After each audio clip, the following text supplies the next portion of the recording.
And all right, go ahead, Patrice. Thank you so much. All right. Well, good snowy morning to everyone. Hope you're all safe and warm. Um, like last time, we are not at a situation where we have a quorum yet, but we were going to start the meeting and do the things that we can do without a quorum. And um, we'll see if we get a quorum midway here. So let's start with the roll call. I believe is probably done digitally. Thank you, Kara, for doing that.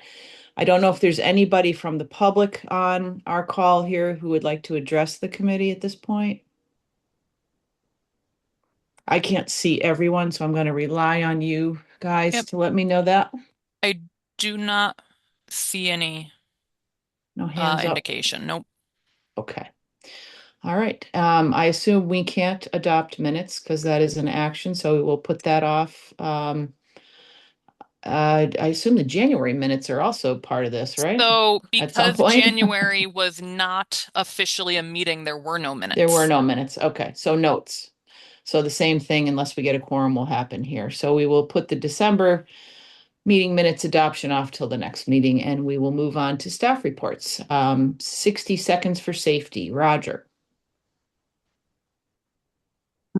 Roger seems to be muted.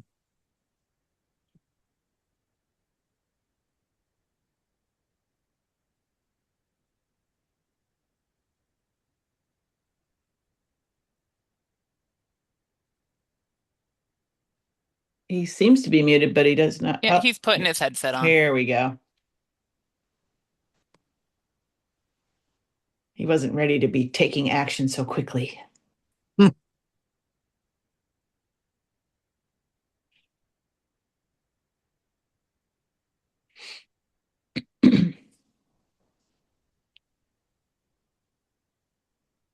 Maybe we'll come back to Roger. Yeah, or Annika, could you take it? Yeah, can you guys hear me? Yeah. Yep. Yes.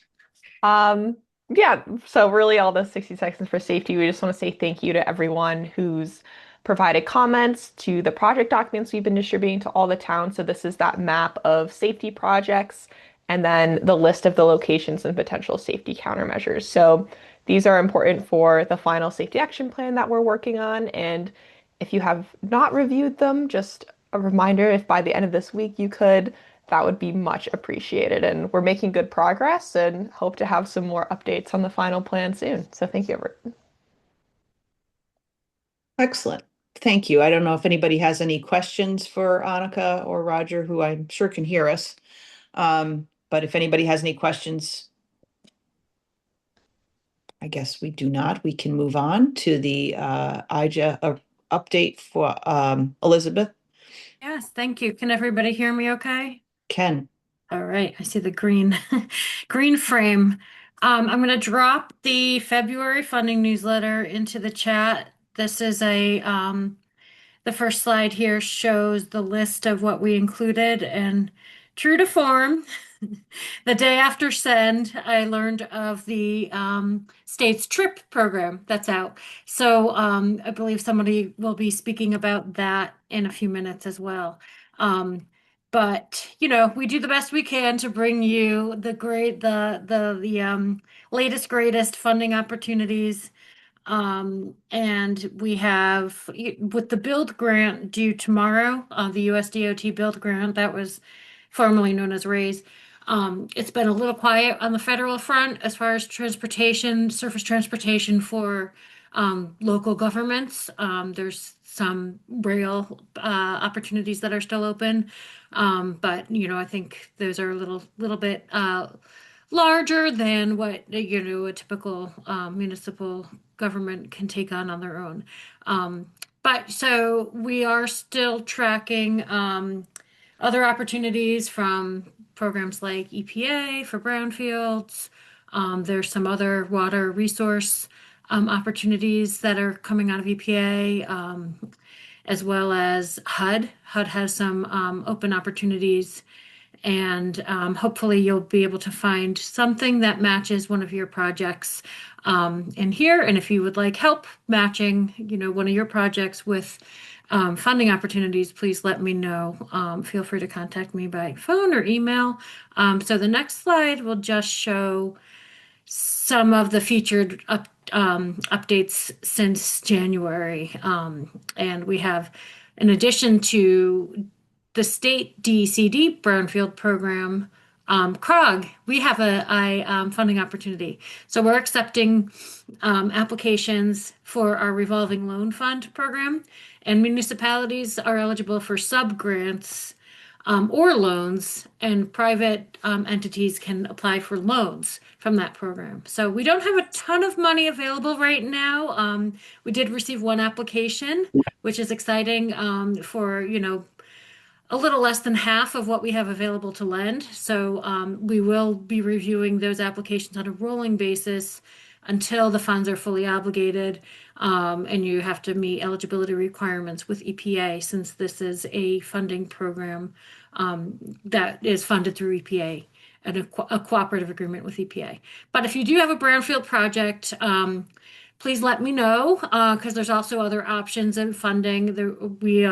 In January, we applied for assessment funding from EPA, and we're also going to be submitting an application for supplemental funding for this RLF program in the coming weeks. So March 16th is upcoming deadline for EPA's supplemental brownfield program.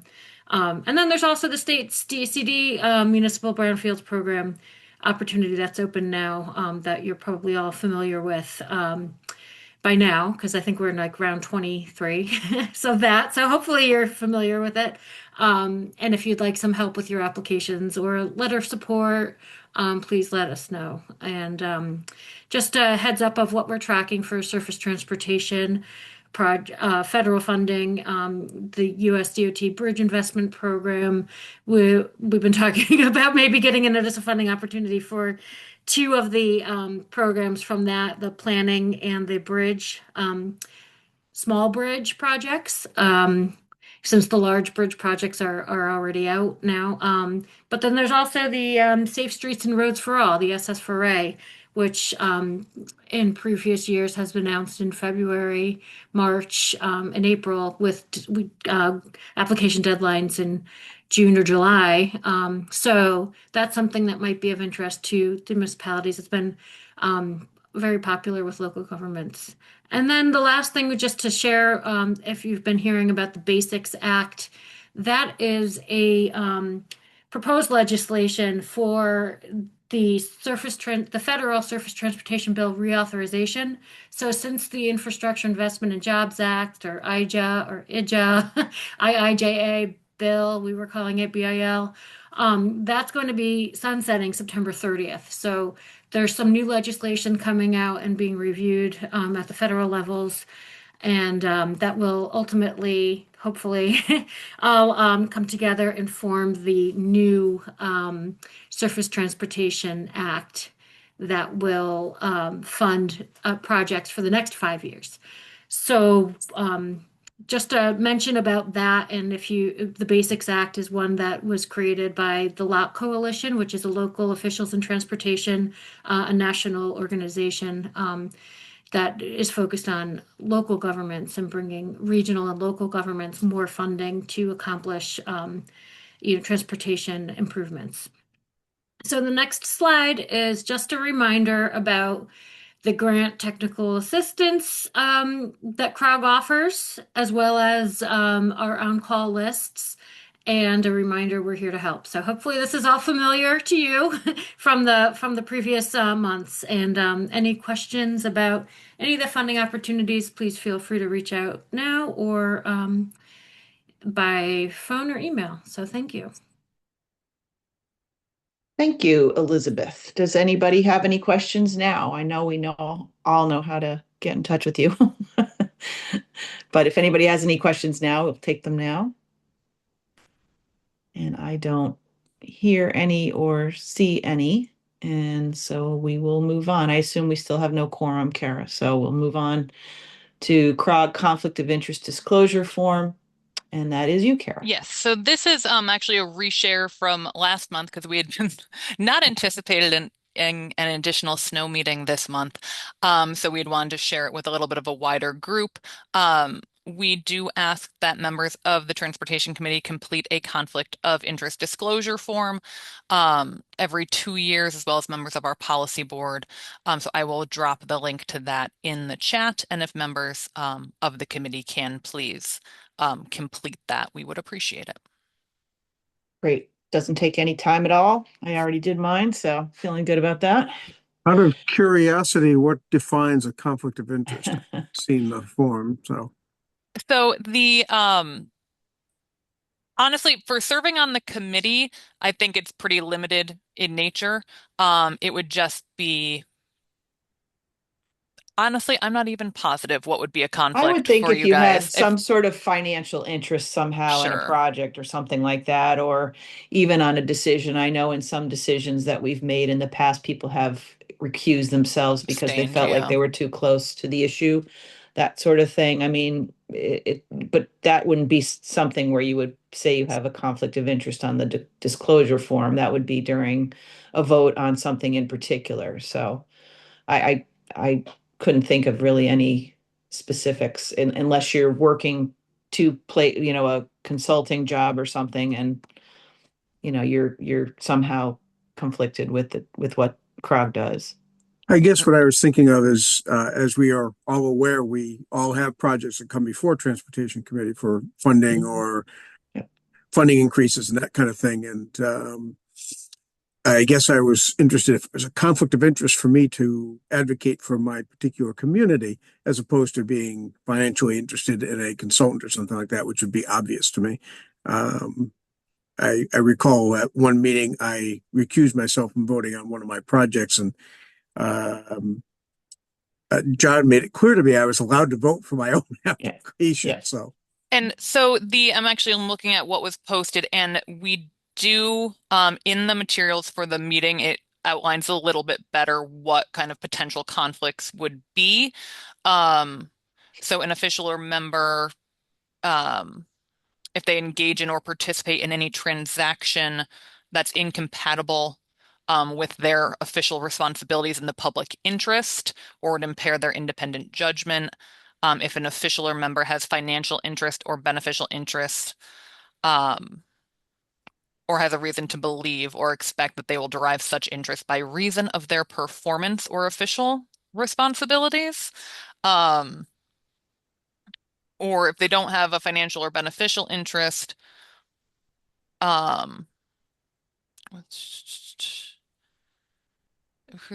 a member of a business, profession, or occupation or group.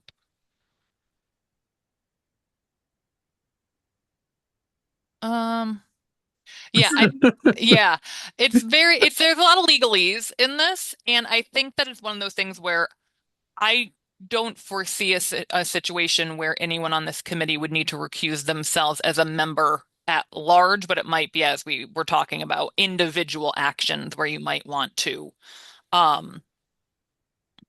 decline to give a vote and abstain. I apologize for throwing that grenade into the room. No, it's No, okay. I think it's a good question. And Patrice and I were actually talking about that. She does not recall having to have done this form before, and I did talk to Pauline about that. And evidently, when they started doing this a few years ago, there was sort of like one email about it, and there was not a huge level of response. And this year, they are trying to get a more complete kind of participation in it for audit purposes and such. And there was a comment in the chat asking us to email this out, and we will make sure that that happens. I'm also going to throw the link in here as well. I would just add one time when we did the panels where we borrowed a person from the Transportation Committee to serve on a selection panel for a review of procurement contractors, that we relied on this form as their acknowledgement of right. CROG's But what's worth noting is anyone serving on a selection panel would need to fill this out again specific to that panel. This is for we're asking people to fill it out as it relates to their position on Transportation Committee. Any selection panels would then need to fill it out a second time specifically related to the content of that panel. Oh, good. That makes more sense to me than how it was handled Yeah. when we Kara, first started. So is it true we're one short of a quorum? We are one short of a quorum. I've texted some folks. I don't know if any of you guys know your neighboring towns that might not be on. If folks want to try to get us over the hump, I'm hoping somebody else jumps on. Thanks.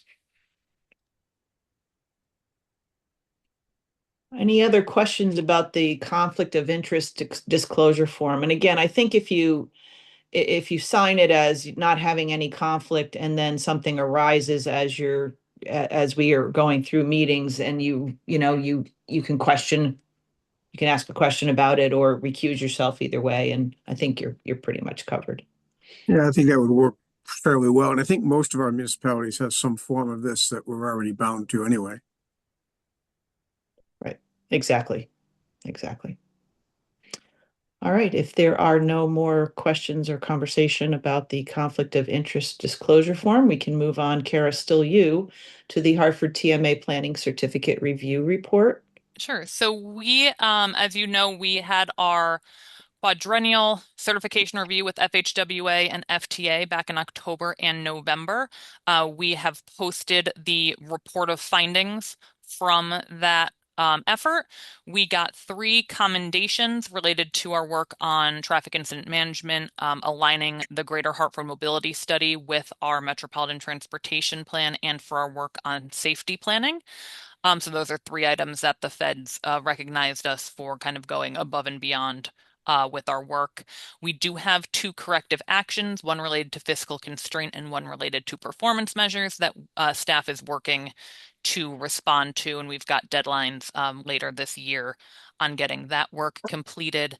And then there are 24 recommendations which need to be completed by the next certification review, and that's the same order of magnitude of recommendations that we got the last time.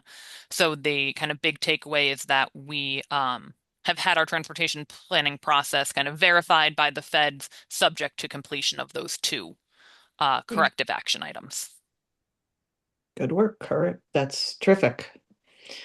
Any questions regarding the TMA Planning Certification Report? All right. We will move on to CONDOT 2026 legislative session proposals. Roger, can we hear you now? My mic working this time? You are. Okay, Welcome. sorry it wasn't a minute ago. No worries. So CROG was on a call with all the other COGs as well a few weeks ago, and we received the packet that is distributed for the meeting, a slide deck that showed 6 bills that CONDOT is sharing with in the legislative session. So we thought we'd just share those briefly with you here. One regards banning video converters while driving. Apparently, basically the equipment in vehicles prevents like streaming entertainment on those navigation screens on your dashboard, but you can buy equipment that overrides that. So that would ban that equipment. And it also defines cell phone usage while driving in a work zone as a reckless driving charge. Secondly, it gives flexibility to the legislation regarding transitioning to zero emission buses and EV parking and EV chargers and facilities. Considering some of that equipment isn't available, that allows the state to meet those goals. They have some change to the statutes to allow some more flexibility on the timelines for those transitions. Thirdly, there's some language about homeowners' responsibility for utility laterals stopping at the property line. Apparently this isn't really new or different, but it's just intended to better define that. So that as we develop our transportation projects and it affects those utility lines, it's a little more well defined. Fourthly, it provides a change to some public notice requirements for rail fare increases. Right now, there's some statutory language apparently that requires publication and statewide publications, and DOT sees better opportunities and more economically efficient ways to reach people for meaningful public outreach regarding rail fare increases. Fifth, it would allow for flex lanes. This is something new for congestion on limited access highways and other roadway facilities. So, for example, the DOT ConnDOT is developing a project on I-84 in Danbury between the southbound section of Route 7 on the west end and the eastbound section where Route 7 takes off to Brookfield, and they're developing a project for flex lanes without building full additional lanes for capacity and impacting right away. Flex lanes would allow peak hour movements like in one direction on portions of the facility, like on a shoulder lane, for example, during certain times. So this would be something new. And also the New Haven Bus Rapid Transit facility is developing a project that apparently these flex lane language is needed. And sixthly, it would repeal a statute. Apparently, there's a statute that provides one specific exemption for development in one town, exempting them from the OSTA requirements for development. And DOT does not really want to start a precedent that would allow for exemptions to the OSTA requirements, so that the language would repeal that one exemption that was already provided. So this legislation is a key date for when this is going to move along is on March 20th, the joint favorable milestone in the transportation in the legislative process. So if you do want to comment, or that would be a key date. We do not have the actual proposed language regarding these, but if you're interested, we'll do our best to reach out. Sometimes that's very last minute in coming, but let us know if you want more information, and we'll do our best to try to get more information about these. Thanks. Thank you, Roger. And these are bills that are just proposed. This does not mean Right. this is what they're trying to get done, right? Correct. Okay. Mhm. Any questions for Roger regarding this? The 6 bills. I understand we are now at quorum. Thank you, Mark, for joining. And if the chair will take the prerogative to go back to item number 3 to look at the adoption of meeting minutes from our December 15th, 2025 meeting. I don't know if anybody has a motion to approve those minutes. Move to approve. Doug Wilson. Thank you, Doug. Is there a second? Chris Ovidio, Newington, second. Thank you, Chris. Any changes, amendments, corrections, additions, deletions? Hearing none, seeing none. All in favor, say aye, please. Aye. Anybody opposed? If you are abstaining, could you please state your name and town? Todd Penny, Coventry.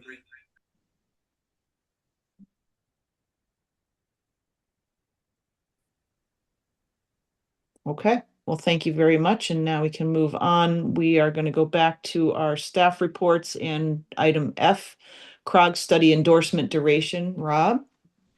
Thank you. Yeah, this is a just informational only at this point, but what we intend to do is have a subcommittee meeting next month. And this is a topic that I think needs a little bit of discussion. We're in our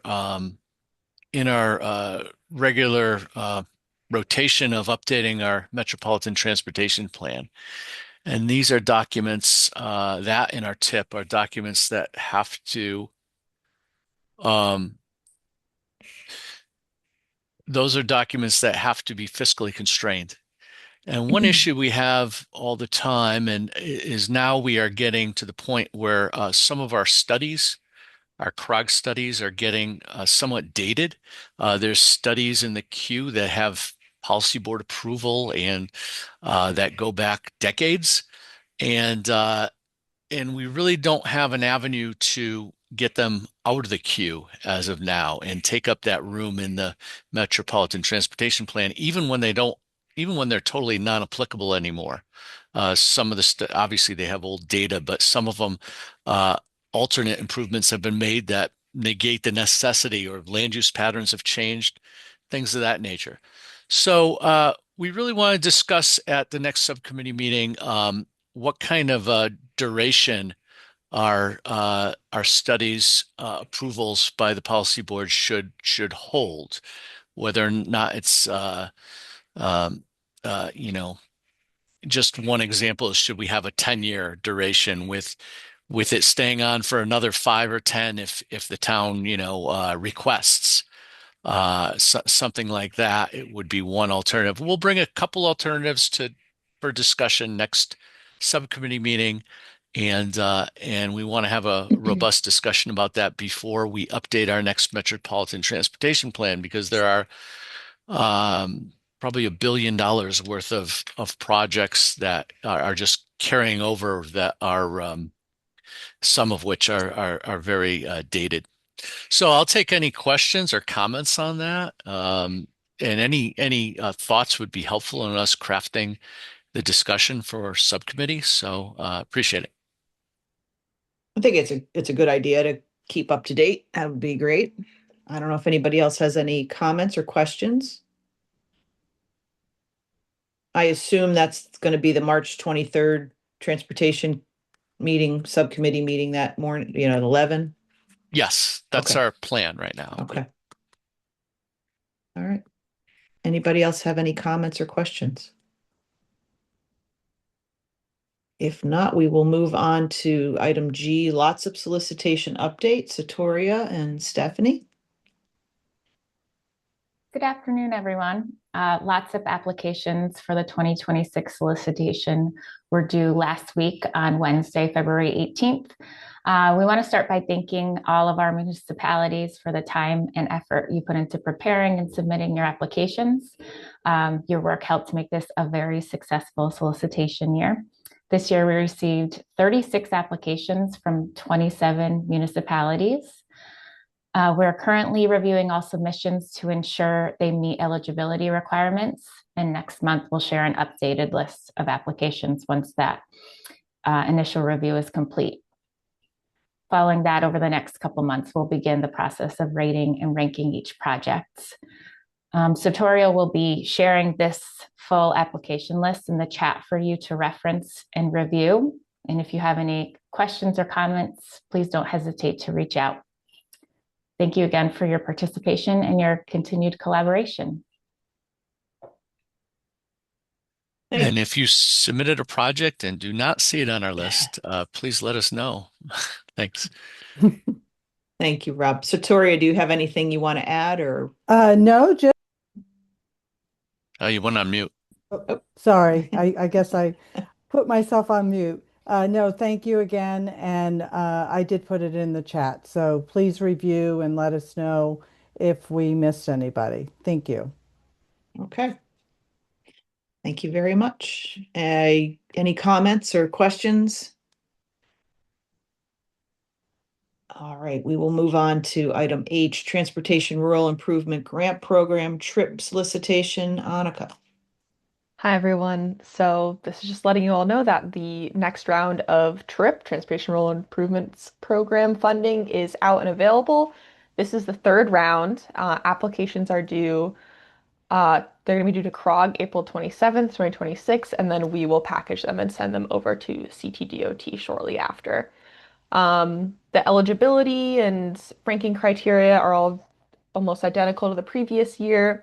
If you want to go to the next slide, I have a couple highlights. So the eligible towns for this round are Andover, East Granby, Summers, Stafford, Tolland, and Willington. Let's see. Stafford and Willington are exempt from the match requirements, something to keep in mind, whereas it was a 20% match for everybody else. So there's 300,000 to 2 million available for construction costs. This is construction only funding, and it can be used for transportation infrastructure in a rural area of an eligible municipality, or for standalone sidewalk or a multi-use trail. That doesn't necessarily have to be in a specific part of town.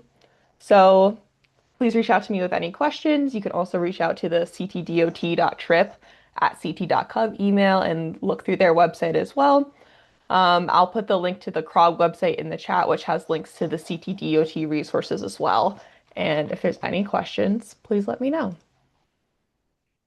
Great, thank you, Annika. Does anybody have any questions regarding this?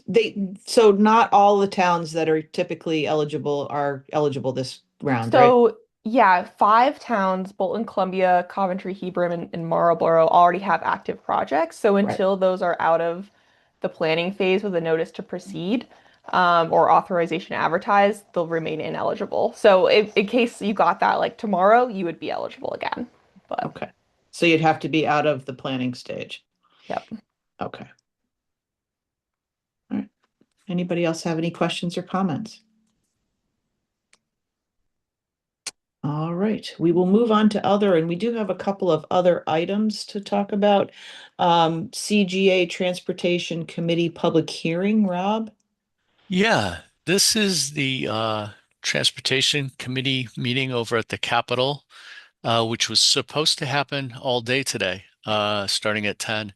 However, due to the snow, it's canceled. There is not a rescheduled date on the website. I had heard it might be March 2nd, but as of now, I'm not. That's not a definite. But these are uh, bills that are draft and in the process of being reviewed and commented on. There are 2 on here that CROG is going to comment on that are directly related to our legislative agenda this year. That's the first one there, SB number 9, and then also SB number 5 there, SB number 237. In our legislative agenda, we have a comment supporting a continuation of the microtransit pilot program up in East Windsor area. And then also we have on for number 5, we have comments on in our legislative agendas, extension of CT Fast Track further to the east. And so we are going to submit testimony in support of those elements of those bills. As mentioned, these are a bit different than the ones Roger showed. Roger showed ones that were ConnDOT is looking to propose, I believe. I'm not sure how they fit into this, but I don't see them on this list. And when I skimmed these, I did not see those topics in these bills. So these are a bit independent, I think, from the list that ConnDOT is going to submit, or the bill that ConnDOT is going to submit. So I'll take any questions.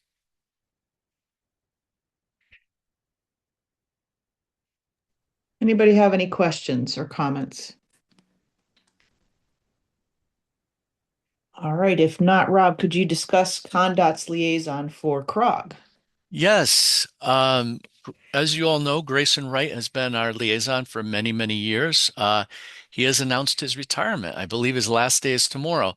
I'm not sure, Grayson, if Grayson's on, we wish you the best and congratulations on your retirement. I'm not sure if yes, he is on. Let's have him say a couple words.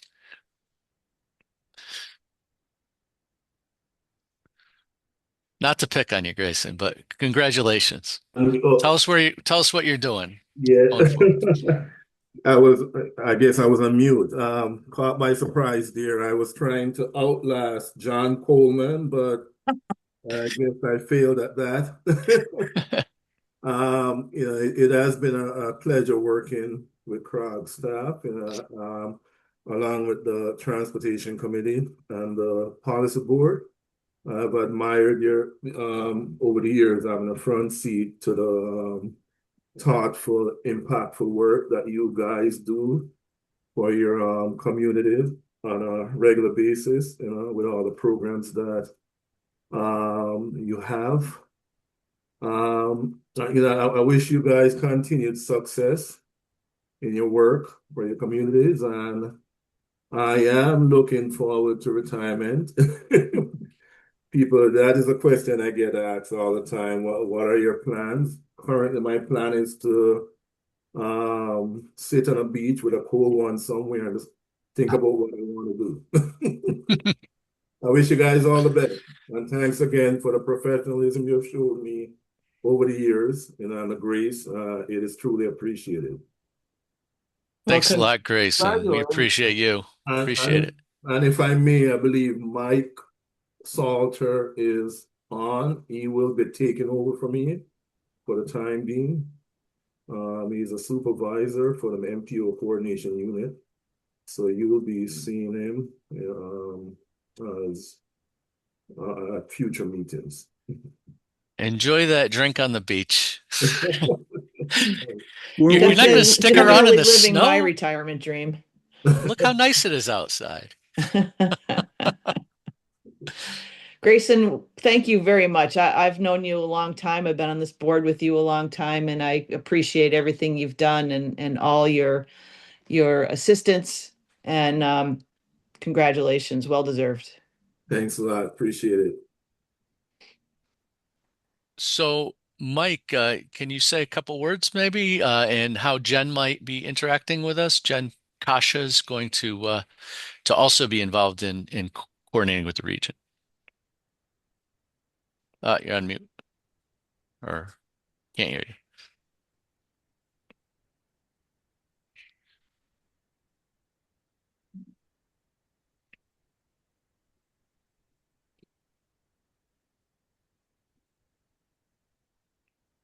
Can you hear me now? Yes. There you All go. right.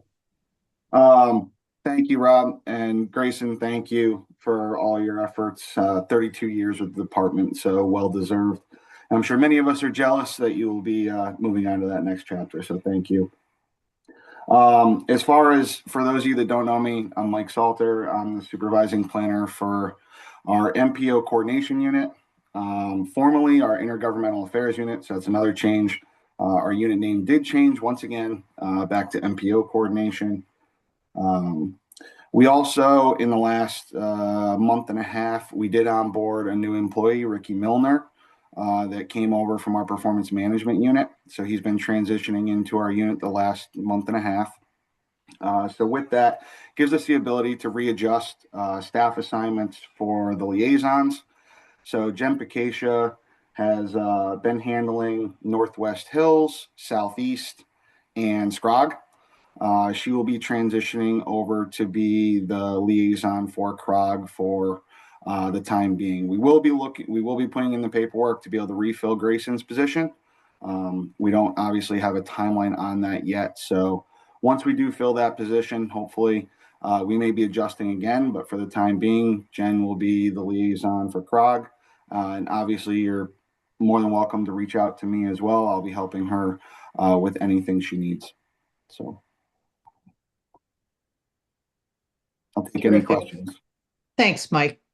And nice to meet you. I'm not sure I've ever met you but appreciate you introducing yourself and giving us that information.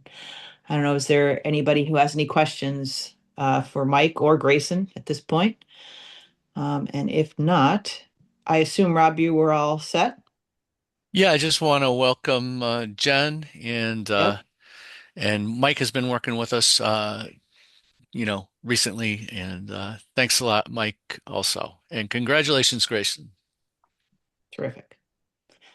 Thank you. Guys, take care. Grayson, you can stop in anytime. Will do. As long as there's lunch, I'll be there. I can't see everybody. I don't know if Matt is on the call, but if he is, and he is not. Okay, so we will skip his executive director update and we will move on to tip amendments where we do have some actions to be taken here. Yeah. So, Rob, go ahead. Thank you. We have 6 tip amendments in front of you, as you can see. One thing that we're probably going to, as you know, we have this new software, which is excellent in that we can query things in certain ways, but I think we're still going to play with what options we have for here, because one thing that this doesn't show is what the prior project cost was. These are all 6 amendments that have gotten approved previously by CROG, and the first one and many of them have reduced in funding, especially the first 2.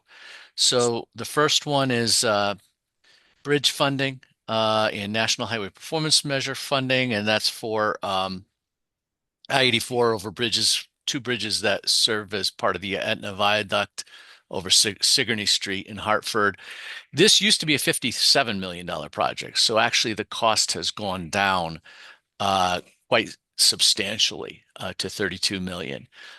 Similarly with the second one, bridge rehab in Hartford, again, this is Main Street over the Whitehead Highway. This used to be a $15 million project, and now it's a $5.2 million project. So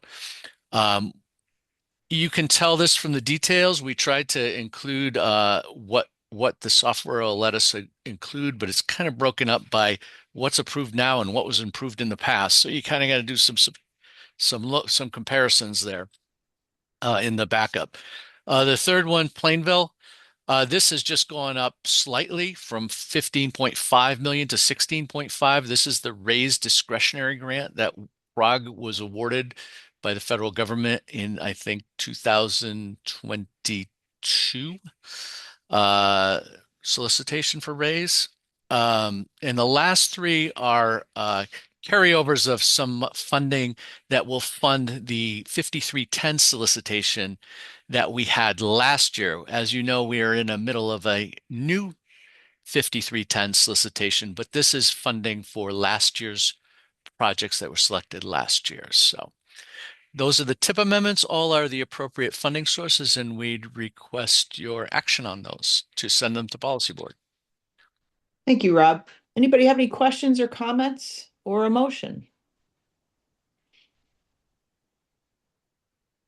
I'll make a motion, New Britain. Thank you. Is there a second? I assume your motion's to approve the tip amendments, New Britain. Is there a second? Doug Wilson. Thank you, Doug.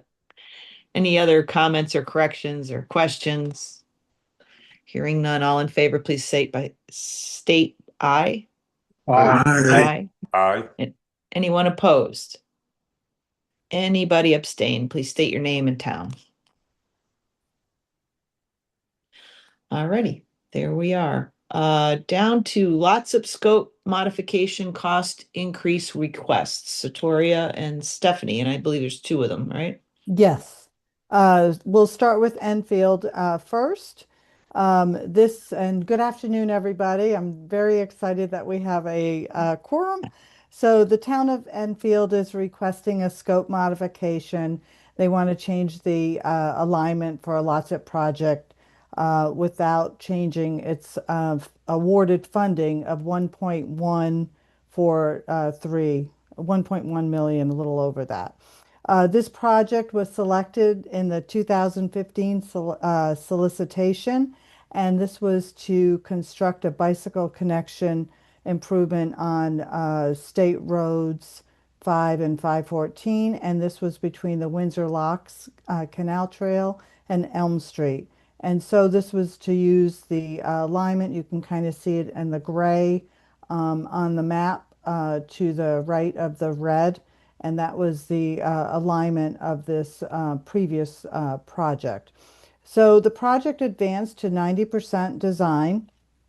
However, during the CONDOT encroachment permit process, there were safety concerns that were raised regarding the proposed on-road bi-directional bike lane.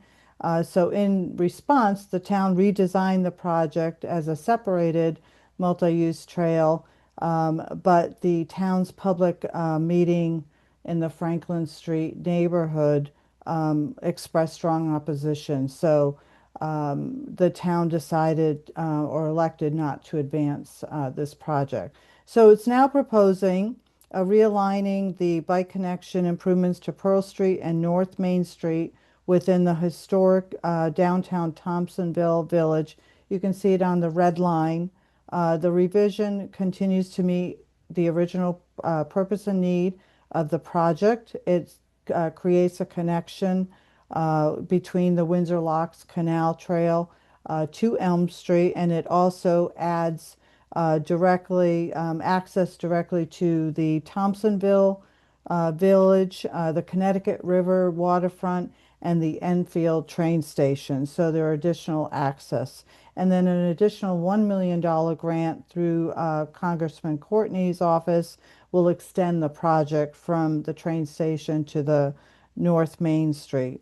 So the proposal includes incorporates streetscape and bicycle-friendly enhancements in the Thompsonville section, including repaving, striping on Pearl Street, bike share markings, trail stop amenities, wayfinding signage, and upgraded crosswalk. So there'll be a lot of safety enhancements also at the intersection of Main and Pearl, and that will include upgraded signalization.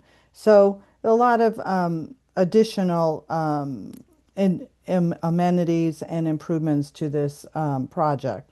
They'll also have raised crosswalks, better signage, and this will also connect to an existing off-road trail to Elm Street. South of Pearl Street, there's also a connection, and this is in the blue line, and this is not included in the scope, but it does link to a multi-use trail crossing the Connecticut River. So staff recommends approval of the LOTSIP scope modification of the Enfield Route 5 and Route 514 bike facilities project, two improvements on Pearl Street and downtown Thompsonville Village. So summing up, basically accomplishing the same objective with the same money. Exactly. All right.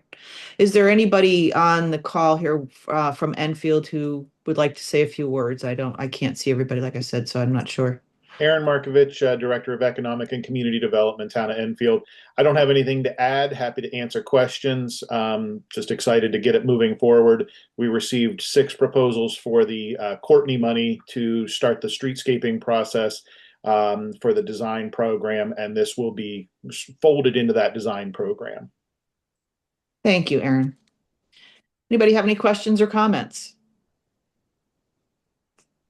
Hearing none, do I have a motion to approve the request to modify the LOTSIP scope? So moved, Rob Trotter. Thank you, Rob. Is there a second? Second, New Britain. Thank you.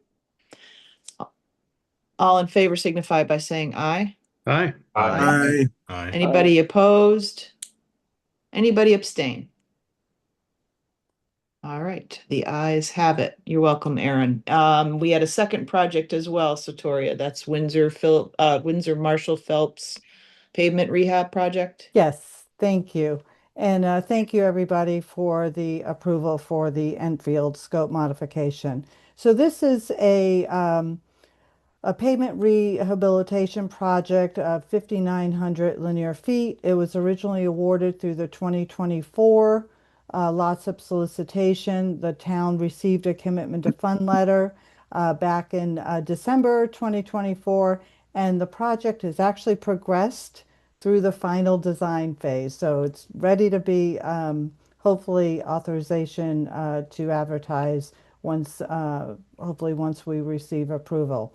The town's requesting a LOTSIP funding increase of $548,503. This is about a 40.5% increase, and this is from a little over 1.3 million to 1.9 million, a little over that, due to items added, and these were identified during the design review process. So during Condot's application review, the department had recommended adding patching items to address any higher severity distresses or isolated structural issues needing attention. So in response, the town did incorporate partial and full depth bituminous concrete patching, adding 175,000 to the estimate. And also during the survey process, the town identified several drainage issues, such as clogged pipes that needed to be replaced, and this added 114,000 to the estimate.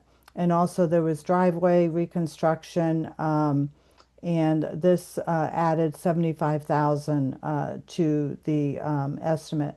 Additional items included bituminous curbing for 68,000, signage, pavement markings, for an additional $45,000. And also the combined costs with increases to unit prices and percentage-based estimating items result in a total of $548,503. So to incorporate the additional additions identified during the design process, staff recommends approval of an additional $548,503 of lots of funding for the Windsor Marshall Phelps project, increasing funding from a little over 1.3 to a little over 1.9. Thank you, Satoria. Is there anybody from Windsor on the line who has any other comments or information they'd like to impart to the? Suzanne Choate, town engineer. Thank you, Suzanne. I think Satoria covered it really well. I'm happy to answer any questions that I can. Okay, great. Thank you. Are there any questions of either Suzanne or Satoria regarding this? Comments? All right. Hearing none, seeing none, I will entertain a motion to approve the increase in the Windsor Marshall Phelps pavement rehab project as requested. So moved, Adam Kessler. Thank you, Adam. Is there a second? Second, Chris Video. Thank you, Chris. All those in favor signify by saying aye. Aye. Anybody opposed? Anybody abstain? All right, motion passes. Thank you. Thank you. Thank you, staff. Is there any other business to come before the commission today? If not, I believe our next meeting is Monday, March 23rd, where we've heard there will be also a subcommittee meeting prior to that. Grayson, again, happy retirement to you. And I believe the next meeting is hybrid, which means there is lunch if you come in. Do I have a motion to adjourn? Grayson, why don't you make the motion to adjourn? I'll second the motion to adjourn. Thank you, Suzanne. All those in favor? Aye. Aye. All right. Stay safe, warm. Don't throw your back out shoveling, and we will see you next month. Thank you. Thank you. Thank you so much, everyone. Hi, everyone.